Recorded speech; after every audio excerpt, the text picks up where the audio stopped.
వృషభ రాశికి ఈ వారం చాలా అనుకూలంగా ఉంది. గృహారంభం చేయగలుగుతారు. ఎప్పటి నుంచో ఉన్న కళ నెరవేరుతుంది. ముహూర్తాలు కూడా ప్రారంభమైంది. గృహప్రవేశానికి ముహూర్తం పెట్టుకుని పనులు చకచకా చేయడానికి ప్రయత్నాలు ప్రారంభిస్తారు.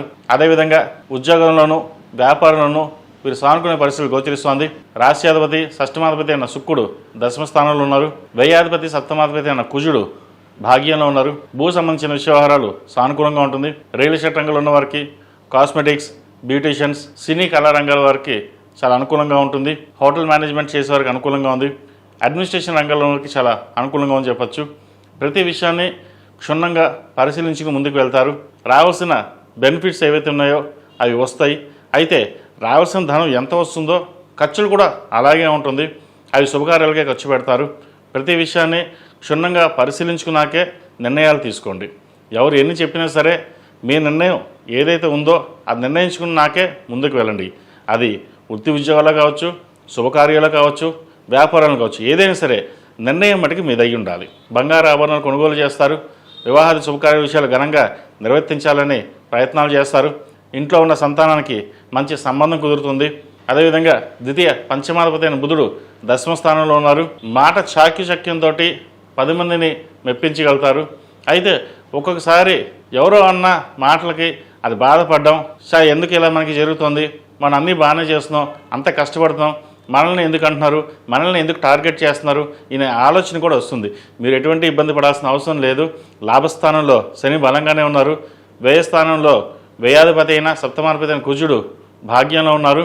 ఖర్చులు ఎంత ఉంటాయో రాబడి కూడా అలాగే ఉంటుంది. అది మంచి తరుణం. ఎందుకంటే మనం ఖర్చు పెడతామంటే ముందు డబ్బులు రావాలి. కాబట్టి ధనాదాయం పెరుగుతుంది. ఈ రాశివారు ప్రతిరోజు ప్రతినిత్యం దక్షిణామూర్తి స్తోత్రాన్ని పఠించడం చెప్పదగినది. రియల్ ఎస్టేట్ రంగంలో ఉన్నవారికి, సబ్ కాంట్రాక్ట్ చేసేవారికి, డాక్యుమెంటేషన్ రంగంలో ఉన్నవారికి, అదేవిధంగా చిరుసాయి వ్యాపారస్తులకు ఈ వారం అనుకూలంగా ఉంటుంది. ఈ రాశిలో జన్మించిన విద్యార్థులకు కాలం అనుకూలంగా ఉంది.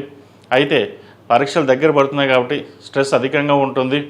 ప్రతిరోజు దక్షిణామూర్తి స్తోత్రం పఠించడం చెప్పదగినది. ర్యాంకుల కోసం పరిగెత్తరు. మనం చక్కగా చదవాలి, నలుగురిలో పేరు ప్రఖ్యాతులు తెచ్చుకోవాలి అన్న భావంతో ఉంటారు.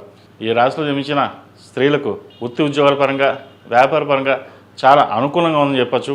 ముఖ్యంగా ఉద్యోగంలో పదోన్నతులు లభించే అవకాశం గోచరిస్తోంది. ట్రాన్స్ఫర్ కావచ్చు, ప్రమోషన్ కావచ్చు వచ్చే అవకాశాలు లేకపోలేదు. పేరు ప్రఖ్యాతులకి ఎటువంటి ఇబ్బంది ఉండదు. రాజకీయ రంగంలో ఉన్న వారికి పేరు ప్రఖ్యాతులు లభిస్తాయి. మంచి పోస్టు వచ్చే అవకాశం లేకపోలేదు. అదేవిధంగా వృత్తి ఉద్యోగాల పరంగా చేస్తున్న వారికి మానసిక ఒత్తిడి అనేది ఏర్పడుతుంది. ఎంత ఒత్తిడి ఉన్నా కూడా అది పక్కన పెట్టి మన పని కర్తవ్యం నిర్వర్తించాలి, మన పని మనం చేసుకుపోవాలి, పక్క వాళ్ళతో మన సంబంధం లేని భావంతో ఉంటారు. ఏ విషయాన్ని సరే నలుగురు ముందు మాట్లాడి దానిని పూర్తి చేసిన తర్వాతే మిగతా పనులు చేయడం అని ఉంటుంది. అది ఇంట్లో అయినా సరే, ఉద్యోగంలో అయినా సరే. బంధువులతోటి మాట్లాడేటప్పుడు కొన్ని జాగ్రత్త వహించడం చెప్పదగినది. చిన్న చిన్న విభేదాలు వచ్చే అవకాశం లేకపోలేదు. ఈ రాశివారు ప్రతిరోజు ప్రతినిత్యం నువ్వుల నూనెతో దీపారాధన చేయడం చెప్పదగిన సూచన. అదేవిధంగా కాలుపై రుపు మెడలో వేసుకోవడం చెప్పదగిన సూచన. ఈ రాశిలో జన్మించిన వారికి కలిసి వచ్చే సంఖ్య 2, కలిసి వచ్చే రంగు గోల్డ్ కలర్.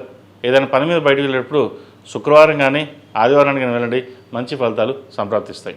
ఈ పూజస్టోర్.in పసుపు కుంకుమ నుంచి దేవత విగ్రహాల దాకా అన్ని రకాల పూజలు, వ్రతాలు, గృహప్రవేశం, హోమాది శుభకార్యాలకు కావాల్సిన పూజా సామాగ్రి అంతా ఒక్కొక్క క్లిక్ తోనే మీ ఇంటి వద్దనే పొందండి. ఈ పూజస్టోర్.in